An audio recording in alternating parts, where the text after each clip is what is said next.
غار ہرا میں پہلی وحی کا نزول۔ رات کا پرسکون منظر، جبل نور کی چوٹی پر واقع غار ہرا۔ چاندنی اپنی نرمی کے ساتھ چٹانوں پر بکھری ہوئی۔ غار کے اندر اللہ کے محبوب عاجزی سے عبادت میں مشغول۔ اچانک نورانی روشنی میں لپٹے جبرائیل علیہ السلام کا نزول اور وہاں الہی کا آغاز۔ مسجد نبوی میں اذان، مدینہ کی سحر انگیز صبح۔ سنہری روشنی مسجد نبوی کے سبز گنبد اور میناروں پر جھلک رہی ہے۔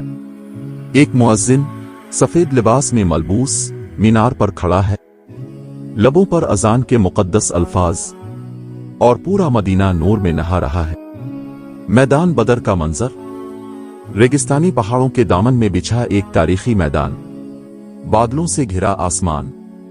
مسلمان سپاہی سادہ زرہ بختر میں سبز جھنڈے تھامے ہتھیار سنبھالے کھڑے ہیں، دل میں ایمان کی طاقت اور لبوں پر تکبیر کا نعرہ۔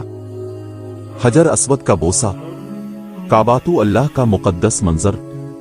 حجر اسود کے قریب پہنچتے ایک حاجی کے کانپتے ہوئے ہاتھ، لبوں کا اس مقدس پتھر کو بوسہ دینا، کالی ریشمی غلاف کی خوشبو اور دل میں بے مثال سکون۔ مدینہ منورہ کا رات کا منظر، مدینہ کی رات، آسمان ستاروں سے بھرا ہوا، مسجد نبوی کا سبز گنبد اور روشن مینار جگمگا رہے ہیں۔ صحن میں ہلکی سی ٹھنڈی ہوا اور ہر طرف محب رسول کی خوشبو۔